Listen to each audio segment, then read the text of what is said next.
4월 28일 수요일 새벽기도 시작합니다. 찬송가 295장 큰 죄에 빠진 나를 주 예수 건지사 그 넓은 품에 다시 품어주신 은혜는 저 바다보다 깊고 저 하늘보다 높다. 1절 부르겠습니다. 큰 죄에 빠진 나를 주 예수 건지사 그 넓은 품에 다시 품으신 은혜는 저 바다보다 깊고 저 하늘보다 높다. 그 사랑 영원토록 나 찬송하리라. 날로 더욱 귀하다. 날로 더욱 귀하다. 한이 없이 넓은 우리 주의 사랑 날로 더욱 귀하다. 하나님 말씀 말라기서 1장 2절 3절 말씀 봉독합니다. 여호와께서 이르시되 내가 너희를 사랑하였노라 하나 너희는 이르기를 주께서 어떻게 우리를 사랑하셨나이까 하는도다. 나 여호와가 말하노라 에서는 야곱의 형이 아니냐. 그러나 내가 야곱을 사랑하였고 에서는 미워하였으며 그의 산들을 황폐하게 하였고 그의 산업을 광야의 이리들에게 넘겼느니라. 에돔은 말하기를 우리가 무너뜨림을 당하였으나 황폐된 곳을 다시 쌓으리라 하거니와 나 만군의 여호와는 이르노라. 그들은 쌓을지라도 나는 홀리라. 사람들이 그들을 일컬어 악한 지역이라 할 것이요 여호와의 영원한 진노를 받은 백성이라 할 것이며 너희는 눈으로 보고 이르기를 여호와께서는 이스라엘 지역 밖에서도 크시다 하리라. 아멘. 오늘 2절과 3절 말씀만 중심으로 묵상해 보도록 하겠습니다. 하나님께서 이스라엘 백성들, 이 말라기 시대에 이스라엘 백성들을 향하여서 말씀하십니다. 내가 너희를 사랑하였노라. 그렇게 말씀하시는데 이스라엘 백성들은 거기에 대해서 동의하지 않습니다. 주께서 어떻게 우리를 사랑하셨나이까? 이렇게 반문하고 있습니다. 그들이 하나님의 사랑을 회의적으로 보고 있었다. 그렇게 하나님의 사랑을 느껴보지 못하고 있었다고 하는 것을 우리들에게 말해주고 있는 대목이지요. 왜 그들은 하나님의 사랑을 인정하려고 들지 않았을까? 그들이 살고 있는 그 당시에 그들에게 주어진 하나님의 약속이 아직 이루어지지 않고 있었기 때문에 그렇습니다. 어제 말씀드린 대로 이제 이 말라기 시대에는 예수님 오시기 전 약 500여 년 전으로 거슬러 올라가서 그때의 상황, 그때를 배경으로 삼고 있습니다. 그때는 바벨론 포로로 잡혀갔던 이스라엘 백성들 가운데에 이제 1차로 포로 귀환이 이루어진 지 약 100년이 지났고 그들이 와서 또 성전을 보수하는 일들을 했었죠. 그리고 이제 3차 마지막 포로 귀환이 이미 다 완료되어진 시점입니다. 이때는 성전 재건도 다 끝마쳐진 때였지요. 그렇게 약 100년씩이나 지나고 있었는데도 불구하고 아직도 하나님이 약속하신 선민 이스라엘의 영광의 시대가 열려지지 않고 있었던 것이지요. 이런 약속은 학계 스가랴 선지자를 통해서 이미 하나님께서 그 백성들에게 하셨던 약속인데 그처럼 복되고 영광스러운 선민 이스라엘의 미래가 아직 그들에게 도래하지 않고 있었기 때문에 하나님이 어떻게 우리를 사랑하셨어요? 라고 그들이 반문하고 있었던 것이지요. 자, 우리는 이 말씀을 들으면서 우리도 하나님을 향하여 이렇게 하나님 나를 어떻게 사랑해요? 언제 나를 사랑하신 적 있어요?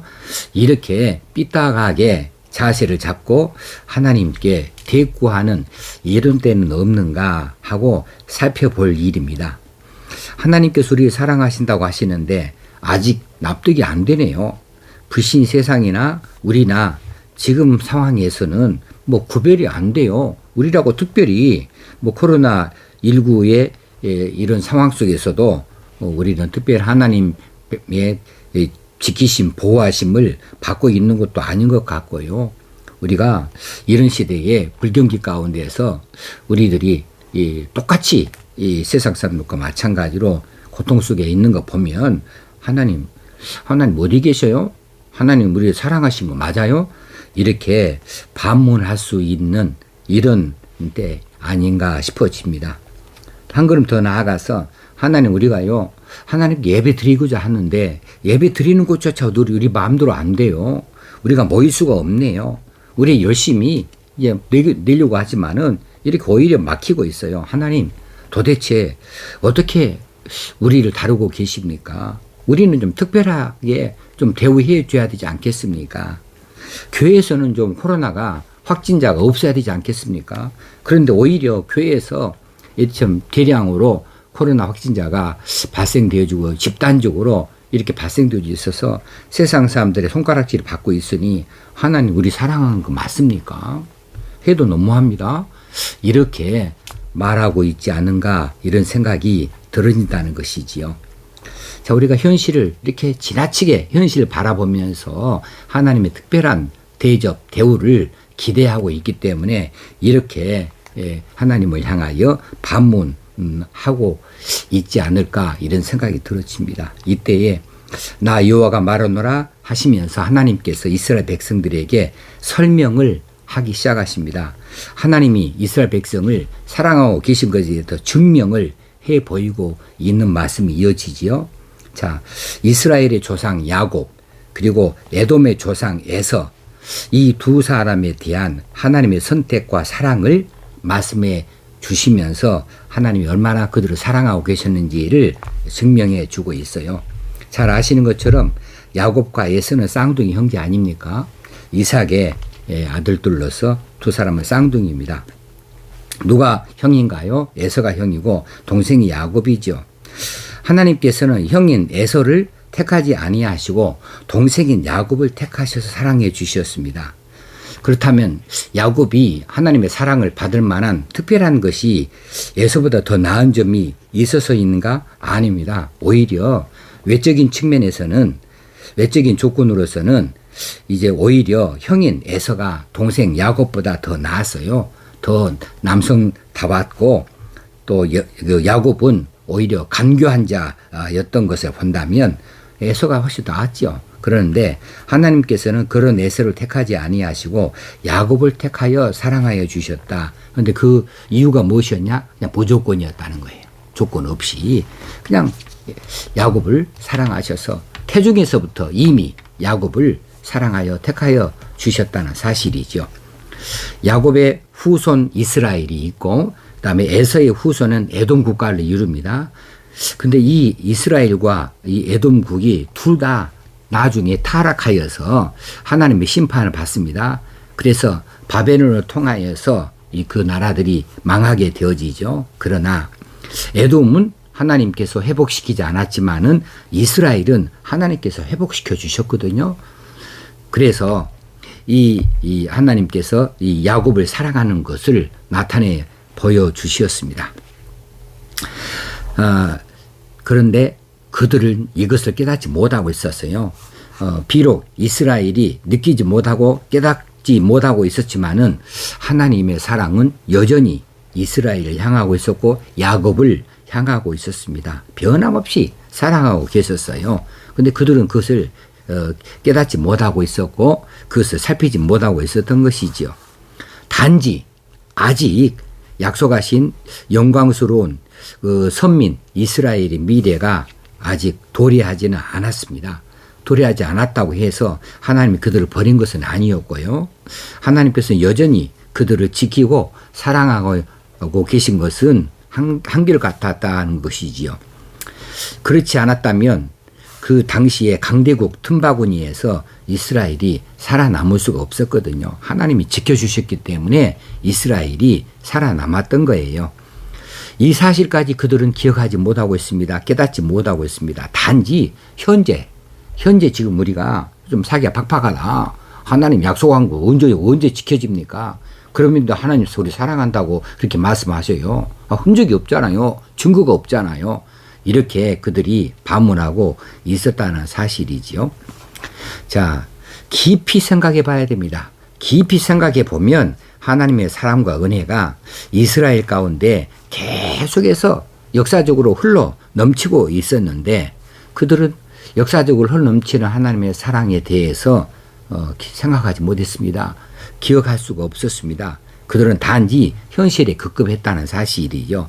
현실만 바라보면서 하나님이 어떻게 우리를 사랑하였느냐, 하나님의 사랑은 증거가 어디 있냐, 흔적이 있느냐 이렇게 반문하고 있었던 것이지요.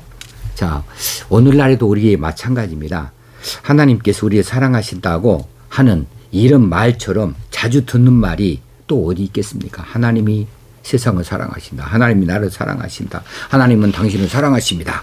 이런 말 너무 자주 듣는 말씀이 되어져서 그래서 그 귀하신 하나님의 사랑이 싸구려 취급되어지는 것처럼 느껴질 때가 있어요. 우리를 사랑하신다고 하는 이 말이 아주 상투적으로 들려날 만큼 자주로 우리 귀에 들려나와요. 그래서 이제 이 말이 별로 감동이 없어요. 깊이 있게 받아들이지지 않습니다. 당연한 것 같은데 근데 당연한 그 말씀이 사실 따지고 찾아보면 없는 것 같아요. 사랑하는 흔적이 안 보여요. 그래서 우리가 당시 말라기 시대 이스라엘처럼 하나님을 향하여 하나님 어떻게 우리를 사랑하셨어요? 그 증거가 어디 있습니까? 라고 우리 마음속으로부터 불평이 쏟아져 나올 수 있는 것이죠. 자, 하나님의 사랑이 우리 가운데 풍성히 임하였지만 그런데 이것에 대해서 우리가 깊이 생각하지 않습니다. 깊이 들여다볼 생각이 없어요. 그러다 보니까 현실에만 급급합니다.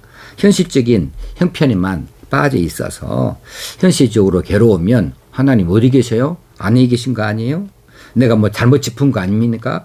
이렇게 할 수도 있고요. 하나님이 사랑하신다고 이렇게 말하는데 이제는 그 말이 별로 이렇게 감동이 안 돼요. 느껴지지 않습니다. 이렇게 우리가 그렇게 하나님에 대하여서 대항하는 것이 아닌가 싶어집니다. 하나님의 사랑에 대해서 확인할 의사가 없어요. 감사도 없습니다. 그저 하나님의 사랑이라고 하는 말씀 앞에 그냥 뻣뻣하기만 해요. 하나님이 사랑하시고 어떻게 나를 사랑하시고 계시냐고 나는 그것을 느껴본 적이 별로 없다고 그리고 특별히 생각난 것도 없다고 그렇게 특별 대접을 받은 기억이 별로 없다고 그렇게 말하면서 하나님 언제 그런 적이 있느냐고 따져 물을 만큼 불평과 불만이 가득한 채로 볼멘 소리만 할 수도 있는 것이거든요. 그럴 때에 하나님께서 우리에게 말씀해 주십니다. 나 여호와가 말하노라 하시면서 하나님이 설명하신다면 이런 설명을 하실 것 같아요. 내가 타락한 너를 택한 것은 그냥 너를 사랑했기 때문이다. 네 행위 볼 때에 너를 외형적으로 봤을 때 도무지 너를 선택할 만한 것이 하나도 있지 않았지만 단지 나는 그냥 너를 사랑하기로 했다. 그래서 내가 너를 선택했다. 무조건적이었다. 그런데 어느 것 하나 내놓을 것 없는 너인데도 불구하고 나는 너를 사랑하여서 선택하였고 너를 구원하기 위하여서 내가 값비싼 희생의 대가를 치루었단다. 십자가에서 말이야. 그리고 너를 바른 길로 인도하고 너를 바로 양육하기 위하여서 낮이고 밤이고 은혜를 베풀어 주었다. 너에게 말씀을 주었다. 불꽃 같은 눈총으로 너를 지켜보면서 보호해 주었단다. 그렇지 않았으면 언제 어디서 사탄이 너를 물어가 부를지 모르는 이런 험악한 세상인데도 내가 너를 지켰기에 너는 지금도 여전히 내 안에 머물러 있는 것이란다. 나는 지금도 변함없이 너를 사랑하고 있단다. 너는 이것을 알아다오. 하나님께서 이렇게 우리에게 말씀하지 아니하실까 싶습니다. 오늘은 가장 간단한 말씀입니다. 2절에서 여호와께서 이르시되 내가 너희를 사랑하였노라 하나 너희는 이르기를 주께서 어떻게 우리를 사랑하셨나이까 하는도다. 이 말씀 앞에 우리가 찔림이 있어야 되겠습니다. 정말 하나님은 우리를 사랑하고 계신 것이 분명합니다. 좀 더 깊숙이 생각해 볼 필요가 있어요. 과거로부터 현재까지를 들여다볼 필요가 있습니다. 그러면 거기서 증명되어진 하나님의 사랑은 오늘뿐이 아니라 미래에도 그렇게 동일하게 이어져 갈 것에 대해서 우리가 확신하게 되어질 것입니다. 이것이 믿음입니다. 그런데 우리는 그동안에 하나님을 살펴보지 못해요. 그저 나는 하나님께서 세워주신 것을 당연히 여깁니다. 내가 갖고 있는 것, 내 입장, 내 위치, 내 지위, 내가 가지고 있는 모든 것을 당연하게 받아들이면서 그러면서 내가 구하는 것, 내가 세상 사람보다 조금 더 우월해져야 되는 것, 내가 조금 더 편안해져야 되는 것, 더 많이 가져야 되는 것에 대해서 그렇게 이루어지지 않는 것을 보고 볼멘소리를 하면서 하나님, 나 언제 나를 특별히 대접했어요? 하나님 어떻게 나를 사랑하셨어요? 라고 그렇게 건방진 반문을 할 수 있는 것이거든요. 이렇게 잘못된 길로 나아가지 아니하고 하나님께서 나를 어리석은 나를 참 부패 타락한 나를 정말 지옥불에 던져져야 할 진노의 대상이었던 나를 하나님 무조건 사랑하셨다. 나를 선택하셨다. 그리고 나를 위하여서 값비싼 희생을 치르셨다. 그리고 여전히 나를 사랑하셔서 지금까지 지키고 보호하고 인도하여 주셨다는 사실을 생각한다면 오늘 우리가 지금 이렇게 어려운 시대를 지나가고 있음에도 불구하고 하나님이 나를 지켜주시니 지금도 견뎌낼 수 있는 것이구나. 하나님은 여전히 지금 사랑하셔서 나의 갈 길을 인도하여 주실 것이다. 이렇게 믿음의 증언을 하나님 앞에 그런 믿음의 고백을 하나님 앞에 할 수 있게 될 줄로 믿습니다. 그런 저와 여러분이 되어지면 좋겠습니다. 기도하겠습니다. 하나님 오늘 또 말씀하여 주시니 감사합니다. 내가 너희를 사랑하였노라 그러면 아멘 할렐루야 그렇습니다. 하나님 사랑 너무 감사합니다. 이렇게 고백하는 저희들 다 되게 하여 주옵소서. 예수님의 이름으로 기도합나이다. 아멘. 오늘 또 힘있는 하루를 살 수 있게 되어지고 승리하는 하루가 되어지기를 주의 이름으로 축원합니다. 감사합니다.